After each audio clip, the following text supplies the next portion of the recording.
Ahora nosotros vamos a considerar las ondas que se pueden formar en los fluidos, líquidos y gases.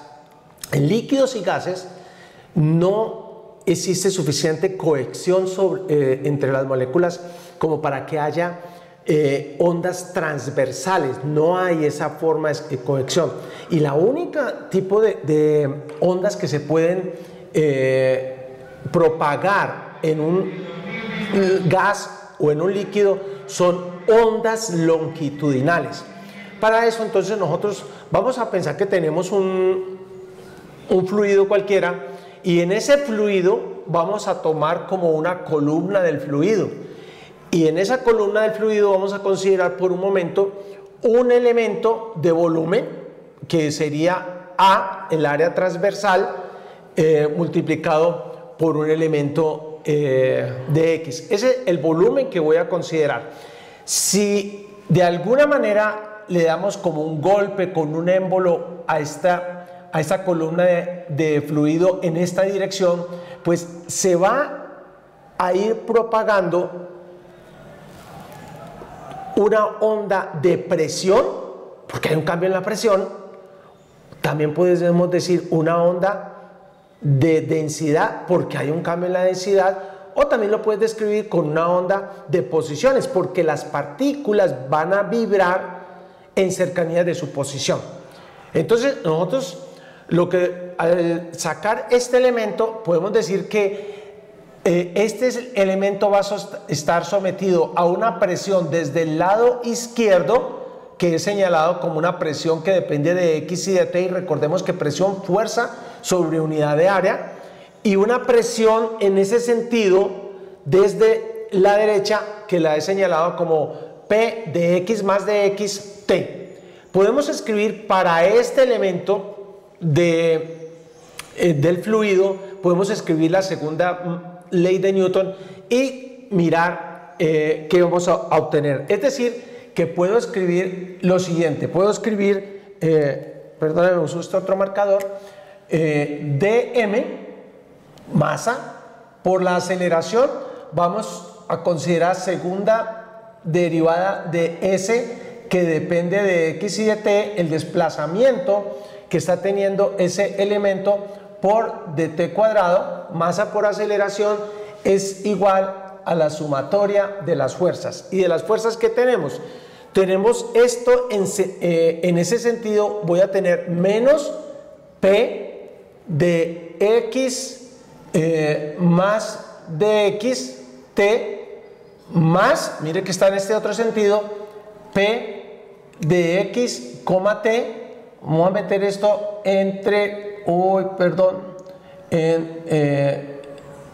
paréntesis y lo multiplicamos por el área para que me dé fuerza, porque estos son presiones, fuerza por unidad de área. Entonces hemos escrito la segunda ley de Newton, pero tenemos un problema, y es que de este lado tienes la variable de posición. La segunda derivada, la aceleración, es la segunda derivada de la posición, y acá lo que tienes es presión. Tenemos que buscar la forma de unir esto para poder obtener una ecuación para la posición, para la presión o para la densidad. Entonces tenemos que recordar primero que todo que la presión es una función de la densidad. Cuando la densidad varía, la presión aumenta. Si en este volumen se hace más pequeño el volumen, la misma cantidad de masa, la densidad aumenta y la presión está aumentando. Ahora, dado que realmente estamos hablando de unos cambios de densidad muy pequeños, quiere decir que son mucho menores que ρ sub 0, y además esto conlleva a que el cambio en la presión delta P también es mucho menor que la presión nominal, la presión que voy a llamar presión sub 0 de ese líquido o de ese gas, de ese fluido. Entonces, dado que esto es así, no importa cómo sea la gráfica o la dependencia de la presión con la densidad, pues para una densidad ρ sub 0, voy a colocar acá, tendríamos una presión P sub 0 y lo que vamos a considerar es un cambio muy pequeño y en ese cambio muy pequeño puedo considerar que esto es una línea recta. Y en ese caso tendría aquí el delta de presión y en esta dirección tendría el delta de densidad. Es decir, que podemos escribir para este trayecto, ¿sí? Para ese cambio infinitesimal, puedo escribir que P, que depende de ρ, lo puedo escribir como linealmente. ¿Qué sería? Sería la derivada, esto es la inclinación, sería delta de P dividido delta de ρ multiplicado por ρ, y aquí lo colocamos, ¿cierto? Puedo colocar incluso ese ρ sub 0, pero la otra cosa, fijémonos aquí que cuando yo haga esta resta, P siempre va a ser P, lo que esté, este P sub 0, que es el valor nominal más el cambio. Entonces, en vez de escribir ρ sub, aquí yo puedo escribir más bien, podríamos escribir aquí solamente el cambio delta de ρ, y en este otro lugar también podría escribir delta de P. Es decir, tenemos ya una forma de escribir esto. Ahora voy a hacer un cambio nominacional, a cambiar la notación. Por el momento le voy a llamar a esta derivada, le voy a llamar c cuadrado. Y después vamos a ver por qué le llamamos así. Entonces voy a decir que c cuadrado es igual a delta P sobre delta ρ, evaluado en ρ sub 0. Que eso es lo que tendríamos acá, evaluado en ρ sub 0. Por el momento lo vamos a dejar nosotros de esta manera. Ahora, por otro lado, tenga en cuenta que cuando, ¿por qué cambia la densidad? La densidad cambia porque el volumen cambia, ¿sí? Y como cuando el volumen cambia, nosotros podemos hablar de cuánto está cambiando ese volumen por unidad de volumen. El área no está cambiando, entonces esto va a ser sencillamente directamente proporcional a la deformación. ¿Cuánto se deforma? Que sería el delta S dividido el tamaño que tiene ese volumen linealmente, que sería delta X.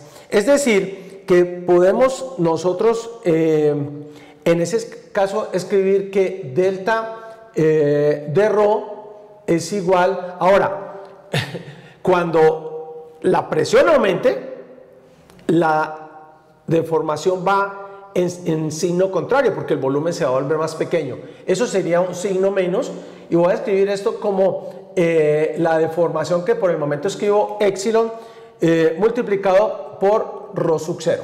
Lo que en eso cambió el delta ρ. Pero epsilon, ya lo dijimos, es igual a el cambio infinitesimal de S dividido el cambio infinitesimal de X. Entonces, por ρ sub 0, y con esto nosotros estamos listos para ir y colocar. Voy a colocar este valor de delta ρ, mírenlo acá, lo voy a colocar aquí. Entonces voy a poder escribir que delta de P que depende de ρ, lo vamos a escribir, este señor le llamé c cuadrado, escribo c cuadrado, delta ρ es este señor de acá, coloco el signo menos y me va a quedar ds por dx, ds de x, y multiplicado por ρ sub 0, multiplicado por ρ sub 0. Esto lo voy a colocar aquí. Entonces vamos a volver a escribir, teniendo en cuenta que delta m, dm, ¿qué es? Dm sería igual al volumen por ρ. Entonces tendría ρ sub 0 por el volumen, que es A por dx, ¿sí? Eso es este dm. Entonces escribamos ρ sub 0 A dx segunda derivada de S, que depende de X y de T, por dt cuadrado, igual, y como voy a llevar este signo menos, pues estos signos van a cambiar, me va a quedar primero P de X y de T, pero ese delta P de X y de T es este señor que hemos llamado aquí, menos, vamos a colocar rho sub 0, C cuadrado, derivada de S por dx calculada en x, t, menos derivada de S calculada en x más dx, t dividido dx, y evidentemente pues primero perdón, me faltó multiplicar por este a, y entonces primero pues a y a se van, este señor rho sub 0 y rho sub 0 se van, y evidentemente si paso este de x a dividir, ya hemos hecho esto anteriormente, lo que vas a tener es la segunda derivada de s con relación a x, es decir que inmediatamente nosotros podemos concluir que lo que estamos obteniendo es d2s, que depende de x y de t, por dt cuadrado es igual a c cuadrado por la segunda derivada de s, que depende de x y de t, por dx al cuadrado. Hemos obtenido una ecuación para las ondas longitudinales, porque solamente esas se producen, para las ondas que se producen en un fluido, tanto en gases como en líquidos. Para las dos es válido. Ahora, miremos un poquito esto de c cuadrado. Evidentemente, si estamos buscando una solución de onda viajera, pues esta constante es simplemente la velocidad de la onda. Ahora, ¿cómo voy a calcular la velocidad de la onda? Pues necesito conocer cómo depende P de ρ. Necesitamos conocer eso para poder hacer esa derivada. Entonces, en el aire lo que nosotros usamos es la ecuación adiabática, que en general se puede escribir así: P es igual a P sub 0, un valor que se tiene, ρ sobre ρ sub 0 elevado a la gamma, donde gamma es la relación que hay entre la capacidad calorífica a presión constante sobre la capacidad calorífica a volumen constante. Entonces, si uso la expresión adiabática para los gases, pues ya podemos sacar la derivada, y en ese caso puedes hacer la derivada y comprobar que en ese caso C resulta ser igual a la constante adiabática, que es un número adimensional, multiplicado por P sub 0 dividido ρ sub 0. Y si saco esta relación de P sub 0 sobre ρ sub 0 para el gas ideal, para los gases ideales, entonces esto lo podemos escribir como gamma multiplicado por R, que es la constante de los gases, por la temperatura sobre la masa molar de ese gas. Y es interesante obtener este resultado porque estás viendo que para el aire, que es lo que estoy colocando acá, la velocidad de las ondas de sonido, que así les llamamos las ondas en mecánicas en el aire, esas ondas son directamente proporcionales a la raíz cuadrada de R.